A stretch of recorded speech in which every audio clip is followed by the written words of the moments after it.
Hello, everybody. Thank you for inviting me for this very interesting and important public event. So Yamashiki-san just introduced this topic from the general viewpoint. And so the moon is really important for us. And it was actually important for the origin of life. So we now trying to find habitable planets and trying also to understand how important the moon is around other exoplanets for the habitability. Today, I'm going to talk about what the moon can tell us about the young sun. So moon hides a lot of secrets.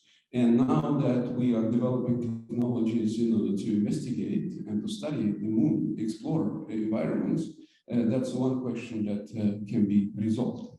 So why it is important to study the young sun? The first fundamental question, that the sun is the only star that basically allows us to live and enjoy life, right? So especially it's important to talk about in the country of the rising sun, Japan. So the one question that we want to know whether the sun is a unique star. We have 100 billion stars in our galaxy, our cosmic home, and 10% of them are stars like our sun. So now we want to know the status of our sun compared to other solar-like stars.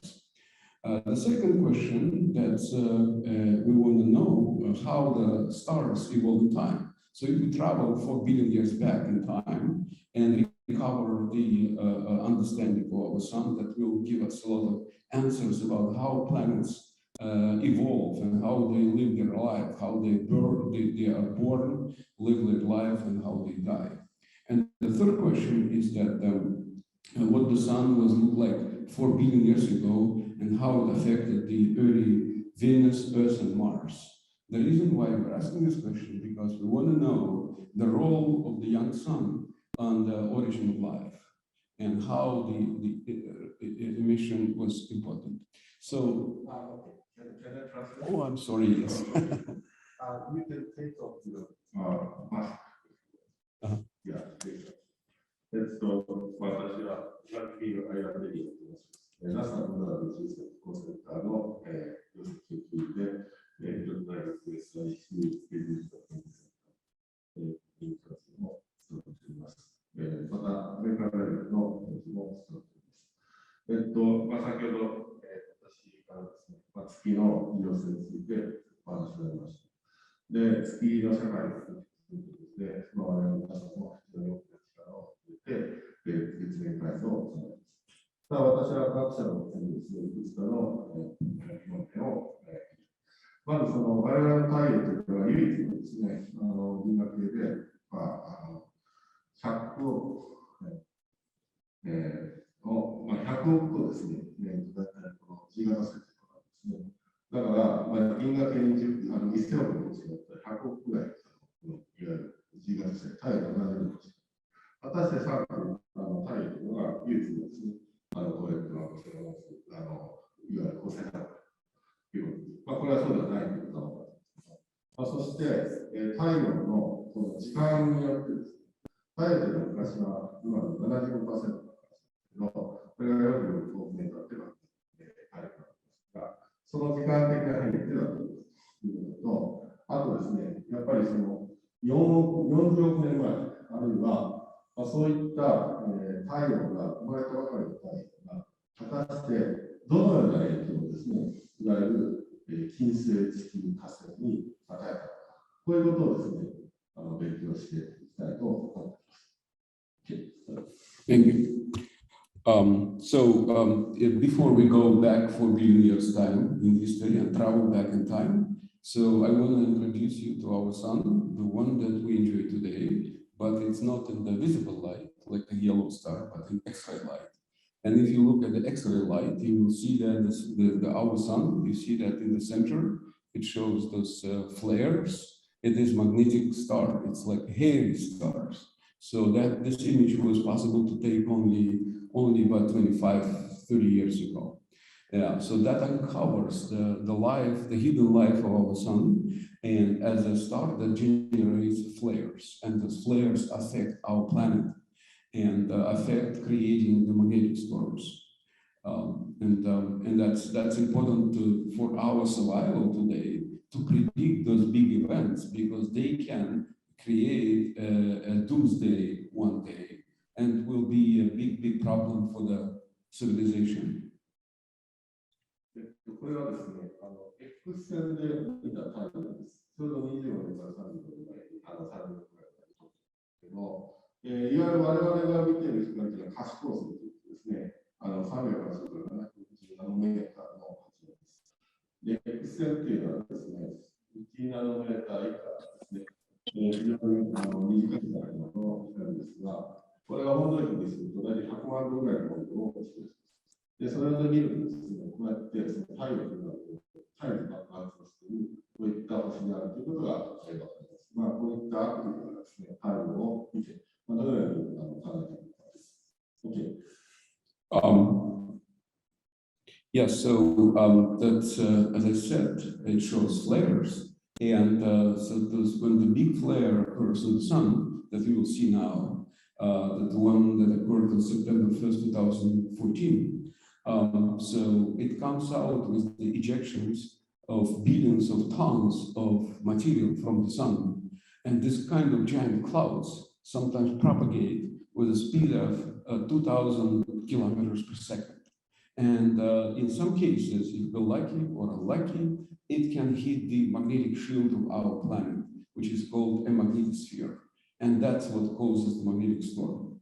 So now we're going to show a small video, and you can see here the formation of you see the flare, and then was an ejection of the material here, and then another one. And so and also the whole image, as you can see, becomes noisy. So it was pretty quiet, right? Pretty nice. But when you see that, a lot of noise. So it's not noise, it's actually particles, energetic particles that are formed due to those formation of the giant shock waves. And those particles with the huge energies can penetrate the Earth's atmosphere and can cause many detrimental effects for our society, increasing the dosages of radiation.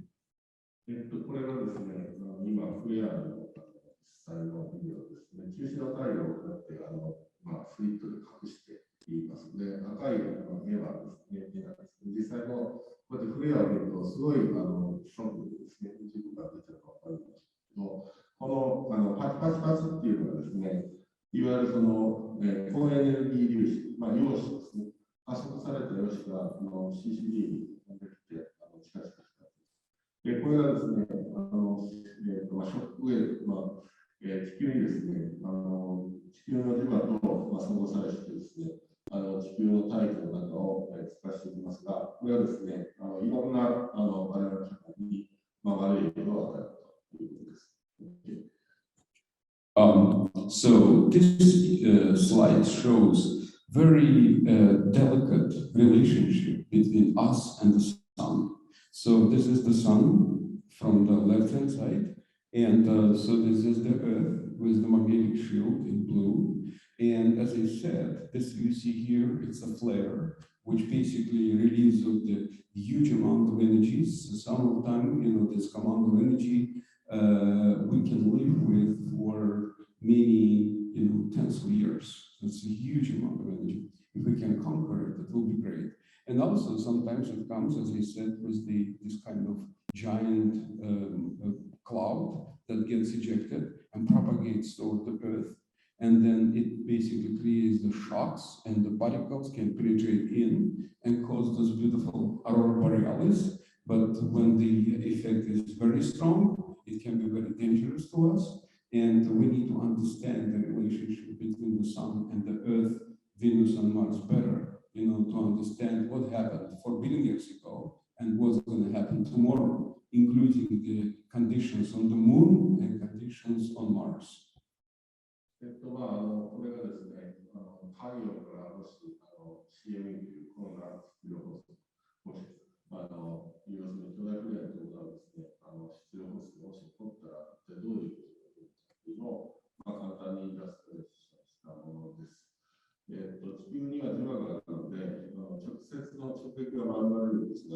まあ、様々なですね、影響が出ます。で、そういったこのフレアのですね、まあ、通常この小さなものからですね、大きなものも、考えられます。でもしそういうのがもし発生してしまうとですね、まあ、一体どのように地球社会に影響があるか。もちろん地球と月はですね、太陽からほとんど同じなので、月にはしかも磁場があるので、それが直撃します。そうするとですね、どれぐらいの影響が出るのかということをいろいろ検討してしまいます。OK。Yeah, now I want to show the movie, small animation that shows how those big clouds propagate its animation from the sun to the earth, causing all the effects. It's not only for Earth, it's for Venus and for the Moon and Mars. So you see the formation of this loop, and then the loop transforms, reconnects, forming this giant magnetic cloud called coronal mass ejection, CME, that basically propagates in different directions, including from time to time hitting our planet. This is our blue planet with the magnetic shield, and you see that the magnetic shield of the coronal mass ejection starts to interact, reconnects, forming particles, and those particles penetrate into the polar regions. But in the region of Arctica, Antarctica, and you know, when the effect is too large, it can go all the way to Japan. It can go all the way to Miami, and the particles, because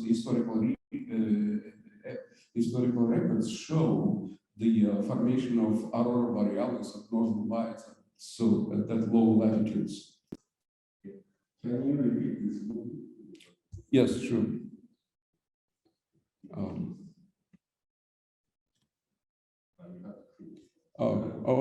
Okay.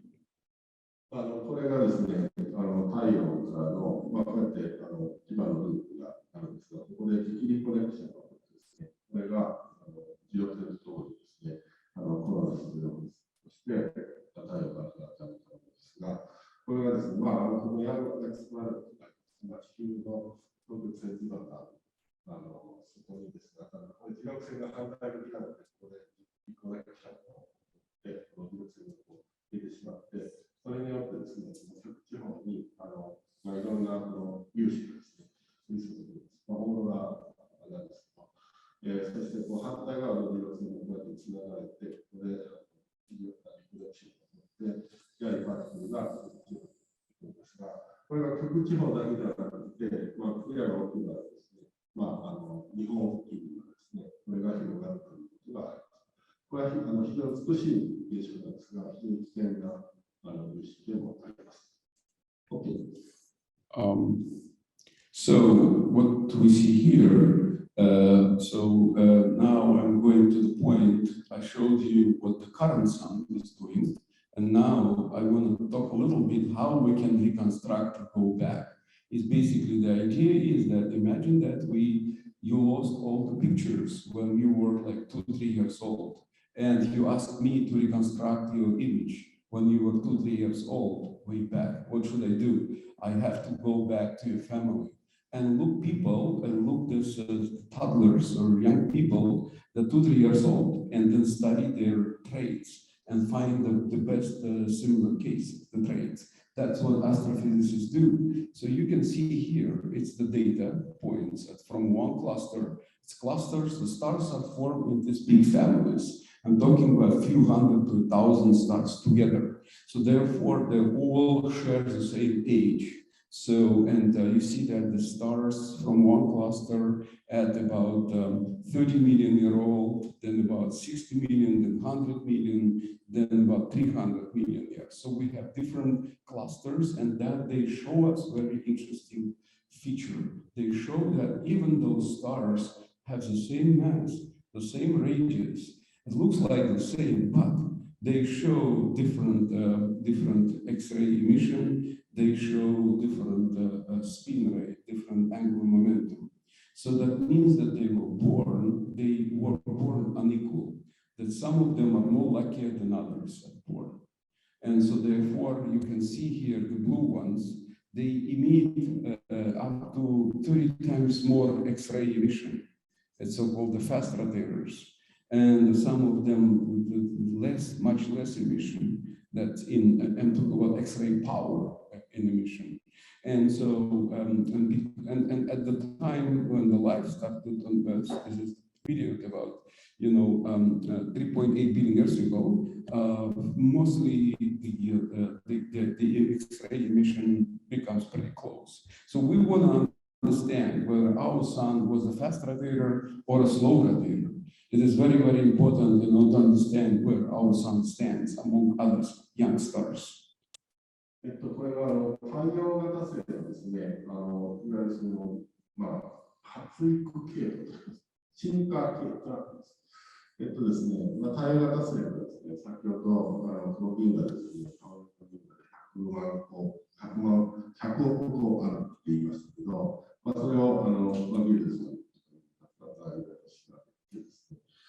その進化トラックに言われていました。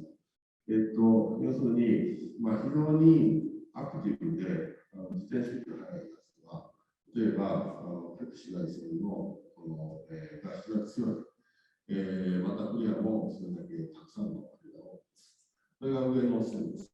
これがファーストローテーターで、それに対してですね、このスローローテーターというのは、そんなに速く回らなくて、ゆっくり回るんですね。いわゆる紫外線も大したことない。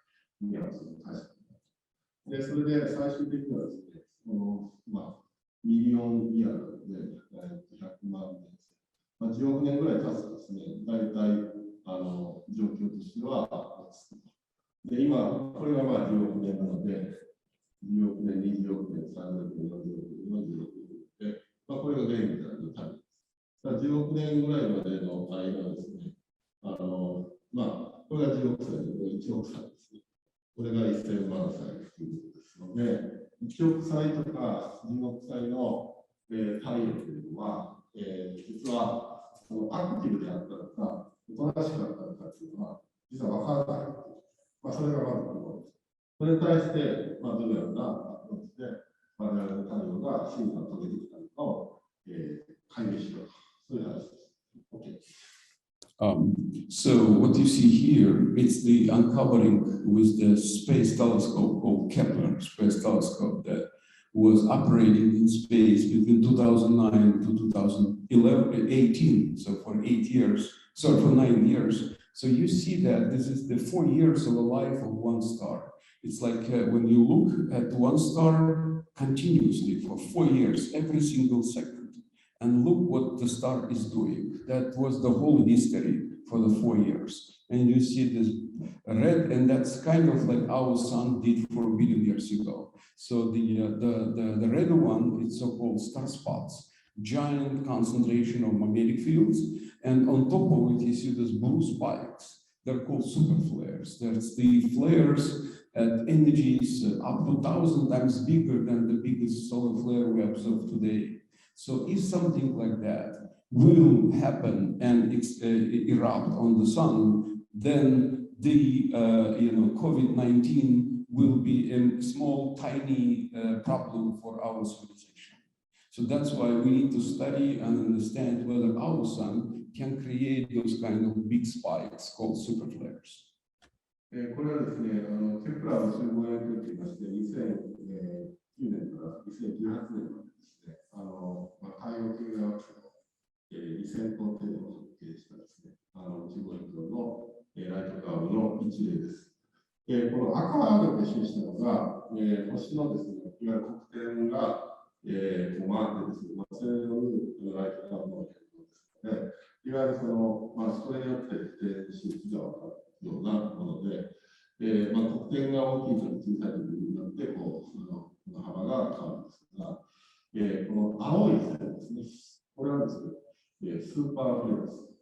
これはですね、ここにいらっしゃる前原さんという方が、柴田先生に発表されたものです。2012年にネイチャーでこれが出たんですが、そのスーパーフレアというのが太陽型星が起こるということを発表された。その規模がですね、とてつもなく大きいというのが、他の G 型星で観測されたので、これは大変なことなんです。でもし我々の太陽がこの程度規模で爆発したら、今コロナって大変な状況ですが、そのコロナなんて常に小さな問題に見るほどの、大変なですね、災害が起きされる可能性がある。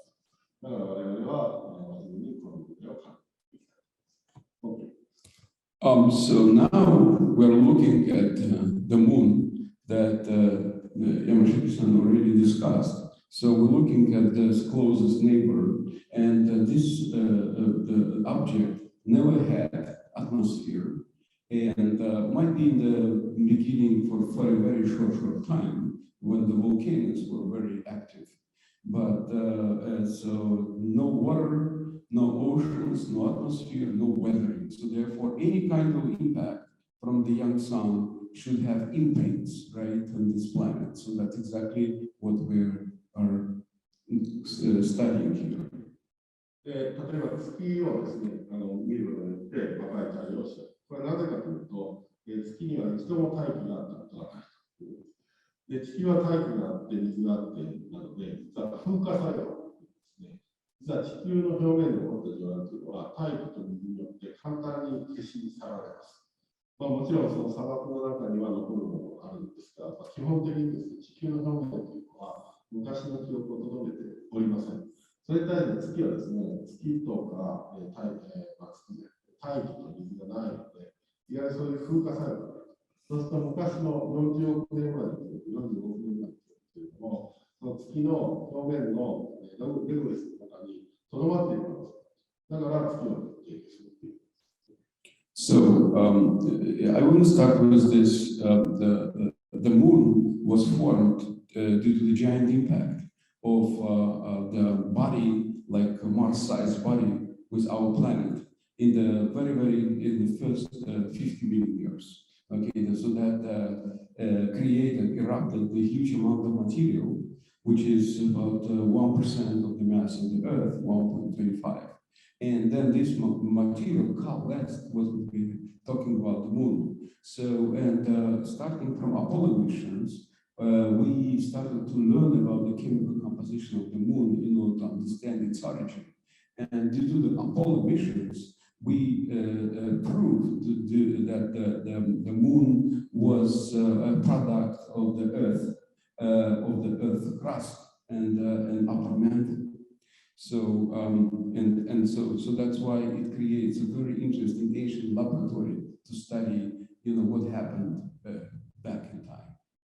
それでですね、この先ほどちらっと話がありましたが、月はですね、大体1500万年ぐらいできて、地球ができてから1500万年ぐらい後に、火星サイズの惑星、これはセアという仮の名前がついてるんですけど、これとの衝突によりですね、地球とその衝突によって噴出したデブリがですね、できたという、ジャイアントインパクト説というのがあります。で、そのデブリはですね、地球の周りにもあって、大体地球の重さの 1% 程度のデブリが、で、実際に月の重さというのが 1% なので、ちょうどその地球のですね、クラスト、いわゆる地殻とですね、ジョン・マーク、これが噴出したそのデブリが凝集してですね、月面がということが考えられます。で、それをアポロミッションで月の維持を調べる。そうするとですね、月の月面の材料と地球のジョン・マーク、地殻の材料と似てるということが分かって、そこからいわゆる月のジャイアントインパクトというのが議論されるということです。What you're looking at is the Apollo 16 lunar sample. Apollo 16 astronauts, they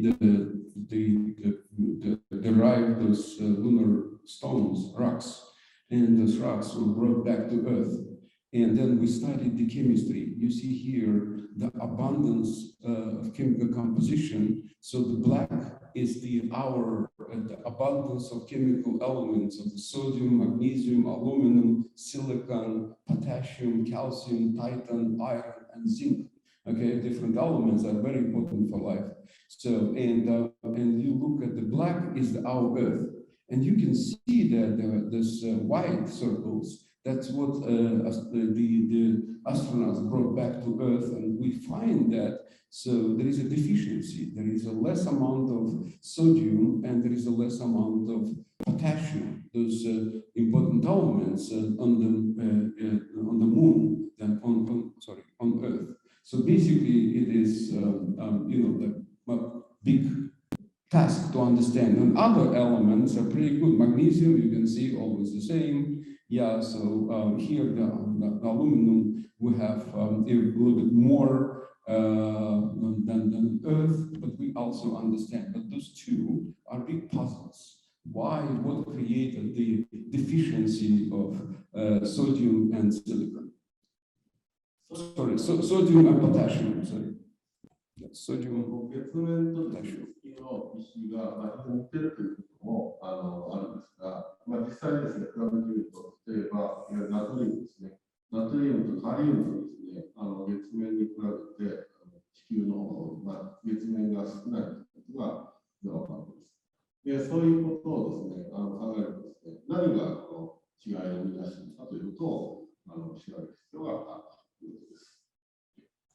As I said before, the slow rotator and the fast rotator, just for a second, want to remind, so that you see that the slow rotator of, if the sun, our sun was slow rotator, it was rotating at the only, might be 10 days rotation rate, while if it's fast rotator, it could have rotated at the rate of half a day. So we're talking about, from 10 days to half a day, it's a 20 times difference. And we want to know what kind of sun we were dealing with, for a billion years back. And so this observational data, together with the next one, I can show also next slide before you can translate. This is the data of superflare events, discovered by the Kyoto University astronomy group, as Notsu and Maihara and Shibata-san. So they found that the frequency of occurrence depends on the rotation period. If the star rotates faster, so it's more, generates more magnetic field, stronger magnetic field, and they erupt much more frequently. So the stars like our sun, they are very, very slow rotators. Now today, they produce very rare flares.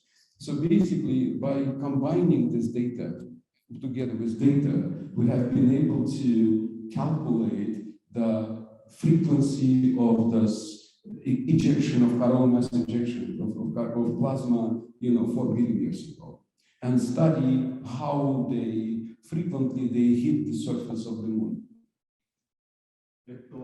これはですね、月面の、月面を調べることによって分かりたいことの一つなんですけど、太陽のですね、このファーストローテーター、要するに非常にアクティブな太陽のケースと、非常にアクティブでないケースですね。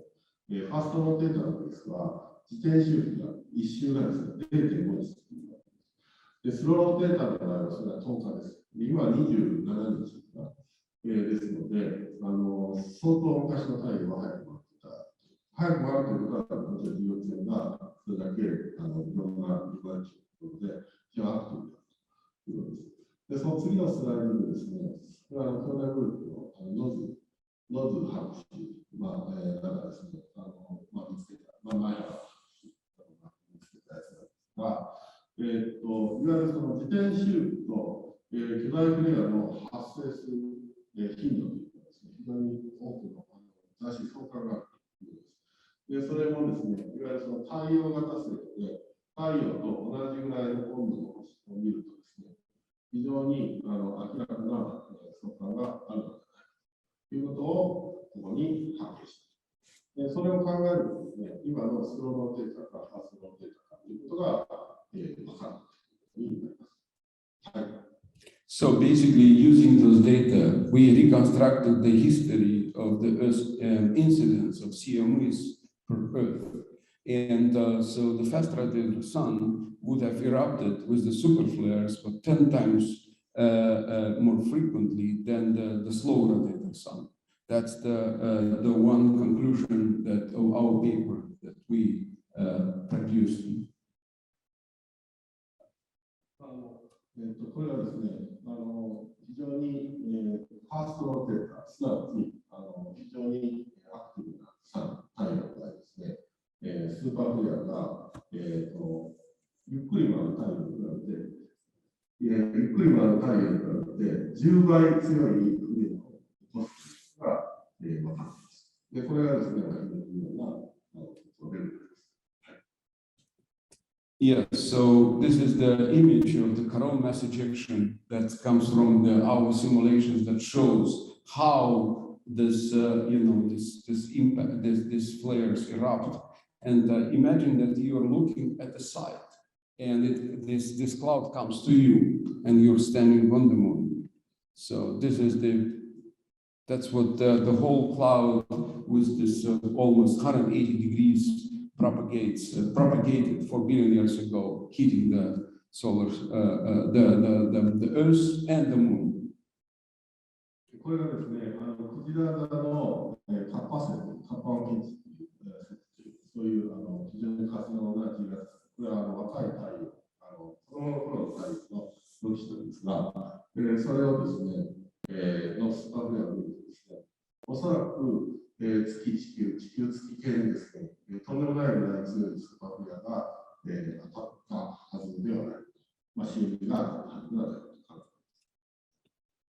And so this is another animation that we produced. That imagine that this cloud comes from the right side, from here, and this is the magnetic shield of our planet. Okay, so and it's coming from the right and hits, and see what happens. Sorry. So you see the magnetic shield becomes smaller and smaller, and basically almost disappears. That would be very catastrophic, but it will allow particles to penetrate in. It opens up, as you see, that 70% of the surface of Earth. So those events were, as we're finding, were very, very important for the origin of life.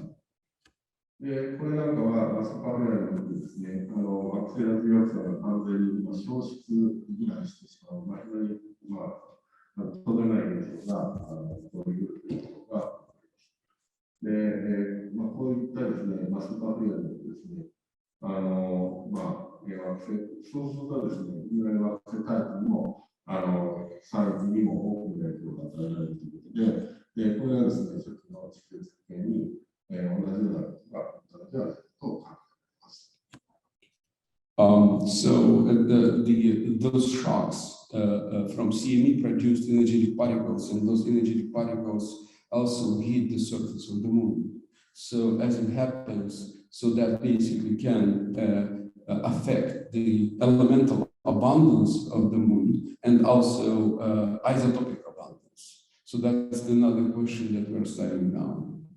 で、例えばですね、このパーティクル、高エネルギー粒子が当たるとですね、それによるいわゆるそのカスケードというですね、これは空気シャワーだったりしてですが、いろんな物質が生成されたり、いろんな同位体が生成されたりします。そういったものを調べることによって、どれぐらいのパーティクル、高エネルギー粒子が当たったかということが分かる。Yes, and my last slide. This is the results of our simulations to simulate the cases of slow rotator and how much sodium and how much potassium will be removed by those events. So by calculating the total amount of CMEs, we found that the slow rotator fits the case much better to explain the Apollo data, so that we conclude that our sun was a slow rotator. And now other data also support that our sun was unusually slow rotating star, because it led our atmosphere of early Earth not to escape from in outer space. Because if it would have happened, then we would lose the atmospheric pressure and lose oceans, and of course lose habitability. So that's very looks like good news, and now we know what to look for in exoplanets around what kind of stars. The stars are important. They're important parents. So we learned that if the parents are too active, I would say their exoplanets, their kids' exoplanets will be very miserable. They cannot develop life. So if they are too slow, it's also bad. There is some kind of a Goldilocks zone in order to develop life on the planet and not to let atmosphere escape. Thank you very much for your attention.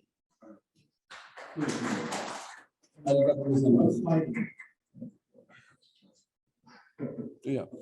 この最後の水色なんですが、先ほど言いましたように、ナトリウムですね、カリウムですね、月と地球の構成形成で比率が違うということが分かりました。で、それをですね、その原因を究明するために、私はですね、3つの別のシミュレーションを行いました。スローローテーターというのは、太陽の自転周期が10日前後しない。ミディアムローテーター。Oh,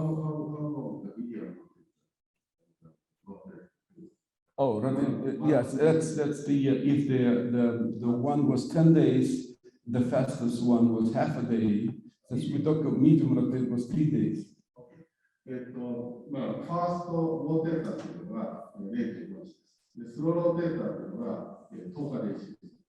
ミディアムローテーターというのは3日で1日です。起点です。だから3日で自転するシナリオと10日で自転するシナリオと、半日で自転するシナリオ。それによっていろんな磁力線が出ます。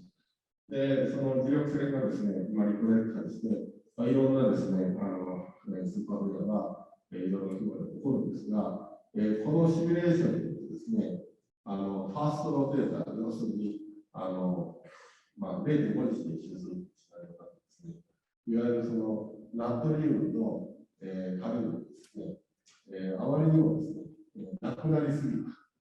すなわち、今のレベルよりもはるかに小さい。で、ちょうどスローローテーター、10日で一周するぐらいのシナリオだと、ちょうどいいぐらいであるということが分かる。で、かつですね、これファーストローテーターにしちゃうと、次だけではなくてですね、地球の海も大気もなくなってしまう。そういうシナリオになるんです。で、そうなっちゃうと、地球は今ない海があって、我々が生活にいるので、そういうシナリオではどうやらなさそうだと。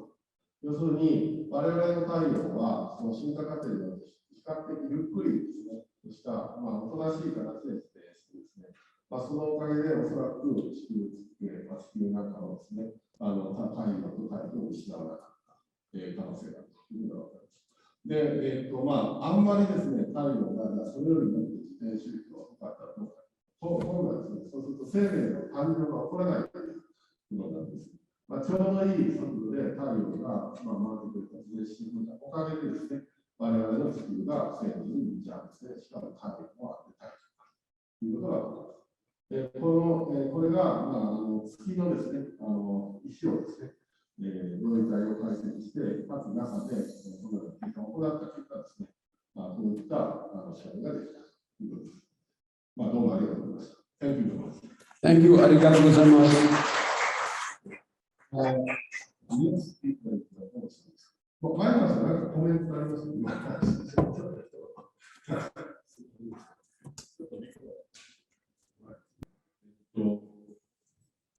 スーパーフレアから地球の昔の姿が分かるっていう、非常に今まで我々考えたことない、いわゆる推理です。要するに推理をするのに、いろんな人がいろんな意味です。地球にはまだなかったということが必要。なぜ地球にないかということは、地球はですね、風化作用です。要するに、昔のプレーターも全部見えなくなります。